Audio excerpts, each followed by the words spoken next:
Hello everyone and welcome back to another video. Today, you guys get to see Jasper again. But besides that, today we have another video. And today's an interesting one. So, first off, to explain the intro, as you guys just saw, that was the Queen Mary's last voyage. More specifically, the voyage that took place on October 31st, 1967, and it was titled The Last Cruise, as it was the Queen Mary's last voyage. After this, it would be moved to Long Beach, California, where it sits there today. And that's the top of our video, basically, is Queen Mary. Nothing else, just Queen Mary. So, I have compiled from an old video I did, but so I should probably say this now. I'm going to be redoing a lot of my older videos that the quality is terrible on, because I could do way more better. I get way more. I'm not gonna lie to y'all. I get way more views. All right, now look. Not only am I gonna get more views, of course I get to help you guys out with education and all that, but you know, I get that. And you guys the perk of learning stuff. So I'm going to be redoing a lot of my older videos, and this is one of them, which was why my top 5 reasons why the Queen Mary is the best ship of all time. Well, revamped. Today I have 4 reasons why the Queen Mary is the greatest ship of all time. And basically, that's pretty much it. So we're gonna go ahead and get into this. America's newest and biggest liner, the United States, leaves Newport News, Virginia, for a trial run in the Atlantic.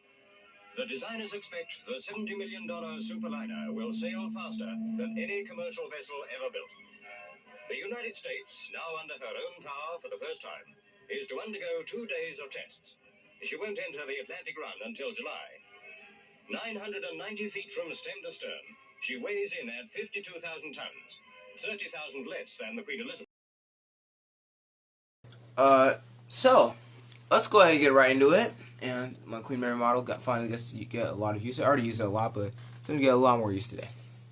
Our first topic of our first reason, shall I say, shall be the fact that the Queen Mary has probably the best design in maritime history. Now to explain on it. Also, by the way, the reason why I have 4 reasons and not 5 is because I couldn't come up with a 5th reason that was good enough. I'm going to go into a lot of detail in these 4 reasons, you'll see. But, Jasper, can you stop moving? But, anyway. So, the first reason is design. The design of the Queen Mary is something special, really. The Queen Mary was designed all the way back in 1934, 1935. And it was something different than normal. You know, at this time, you had the SS Normandy just coming into the picture, and that was a big problem for the Canard Line. And the Canard Line came up with the Queen Mary, a 1,000-foot liner that would be faster than the Normandy. Now, Jasper, don't touch it. Don't touch the stand. So, in this, you guys may just say, what's the difference between a regular, typical 1,000-foot liner? Well, a lot, actually. The Queen Mary is different from ships like the Normandy or the SS France or even the SS United States. It's really, I don't want to say perfect, but the Queen Mary in almost every way was a perfect liner. Now, on paper, it was a perfect liner. It did have problems, obviously, most famously, rolling issues. During storms, the Queen Mary would be known to roll, such like this, heavy. And that was a big problem that wouldn't get really solved until the stabilizers were added after the Second World War. But anyway, to say more about the design, the Queen Mary's design was so great because it came in the form of speed, luxury, and size. Usually a ship only has 2, maybe even, or 1, or maybe even 2 of those, such as the SS Normandy. The SS Normandy had luxury and size, but it would have severe vibration issues and was too luxurious in a way. The Queen Mary, in a way, was almost just perfect. It was took comfort and just everything together. Something that's very tough. You can't get perfect comfort or perfect speed or even perfect size. The SS United States, for example, was not a 1,000-foot liner, for one, and two, it was not super luxurious. And for example, the SS America was not super fast, was not super big, but it was luxurious. See what I mean? The point is, every ship usually has three of the criteria: speed, luxury, or size. The Queen Mary had all three, with little flaws, such as how the Normandy on the surface doesn't have any flaws, but it really has a lot of flaws. Vibration issues, malfunctions, and the fact that it was just too luxurious. The Queen Mary was just perfect. It had everything. Everything that anyone would want out of a liner. If I owned a company, ocean liner company, the Queen Mary is the ship I would personally pick as my flagship. Blank, period. It's even, you may say the Elizabeth is a copy. No, because the Elizabeth is slower and maybe bigger, but other than that, it's just a copy of the Queen Mary. But slower, so it's not even as good. Anyway, that's reason one. On to reason two. Reason two. The Queen Mary is a war vet. No. Hear me out. Alright? It being a war vet is nothing special. There are many ships, I almost said millions, many of ships that were in World War II that aren't even that great. Like, the Aquitania is great, but not enduring just because of World War II. No, the Queen Mary II, and you can put the Queen Mary, or the Queen Elizabeth in there if you want. The reason why these two ships are so important in World War II is the fact of what they did. They carried thousands, I mean hundreds of thousands of troops over the entire war span, to the point where a political leader like Adolf Hitler put a bounty for any U-boat captain that can sink one of these two queens. That just shows, if your leader of a world power, the person who's not even supposed to be dealing with this, is saying that we need to sink these two ships, they are causing too many problems, then what more do I need to say? What more do I need to say? Not only that, but Winston Churchill himself stated that if it wasn't for these two, that the war would have lasted maybe even another year. Now, of course, two ships is not going to end the war or keep the war going, but it will shorten it. And Winston Churchill himself said they shortened it by at least a year. That is something that no other ship would do.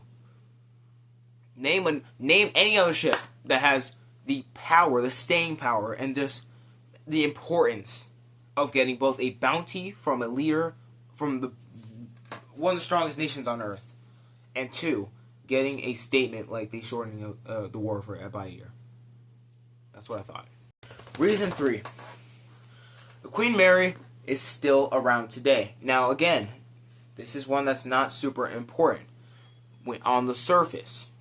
But when you dive deeper, the Queen Mary is over 80 years old. It's almost 100 years old. The fact that it is still around is a miracle. The Queen Mary is not the last ocean liner, obviously.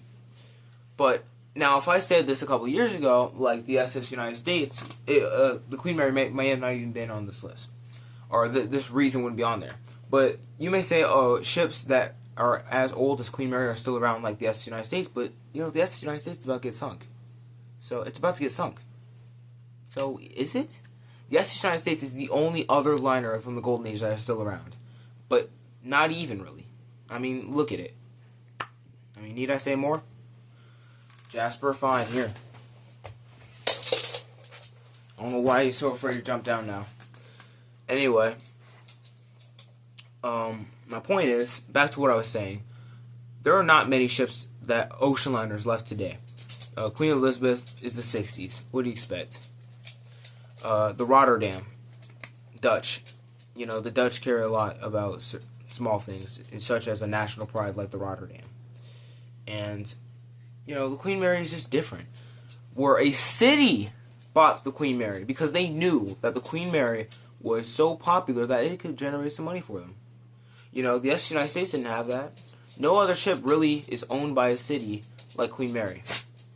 So, Just that fact alone puts that on the list. Queen Mary has the staying power to be still here. Anyway, coming at number 10, or number 4, number 10. Where did I get that from? Number 4, the Queen Mary is very historical in terms of its significance. Alright. Honestly, if it wasn't for the Queen Mary, the SS United States would have been delayed by far.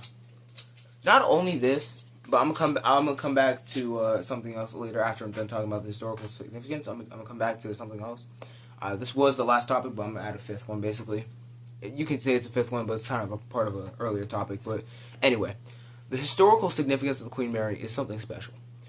If it wasn't for the Queen Mary, the Canard Line might have never been around.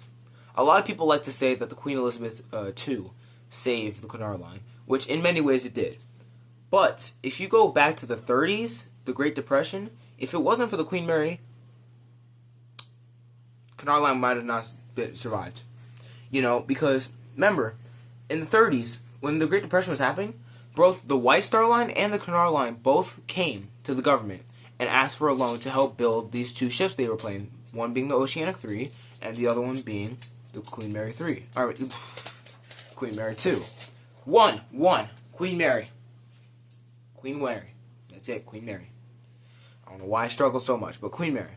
And as we know, the Queen Mary was the one that was being built. So, think about it. The reason why they pursued the Queen Mary instead of the Oceanic 3 is because the Canard Line had more power over the White Star Line. It was financially, just barely, in a better place, and it had just more materials and better, newer ships, in a way. Now, they're pretty much similar, but other than that, the financial situation of the Canard Line was better than the White Star Line. So think about that, just for a second. If it wasn't for the Queen Mary, the Canard Line would maybe not even be around anymore. And not only that, Queen Mary is the first ship. Now, it's not super special, but it's part of it. Queen Mary is the first ocean liner to have motorized lifeboats. So, again, it's not super special, but it's part of it. It's part of what makes the Queen Mary just that special. Along with the Queen Mary being around for over, having the blue ribbon for 12 years, over a decade, is an accomplishment. Now, of course, on the surface, it doesn't seem like an accomplishment, but deep down, it's an accomplishment. So, and this and many other reasons are why the Queen Mary, in my opinion, is the greatest ocean liner of all time. Alright, guys, I hope you enjoyed this video. This was a odd one, not in terms of the topic, but in terms of the scheduling. I did not plan to make this video. I already recorded another one that was going to go up before this, but instead this video is coming out first and then that video, so that was kind of strange. But other than that, that is it for today. If you enjoyed the video, like the video. It's free. It's free. You don't get nothing out of not liking it, or you don't get anything out of liking it. It's your opinion.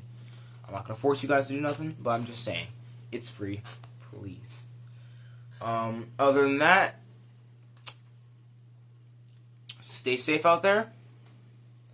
And that was another video of the SS United States channel.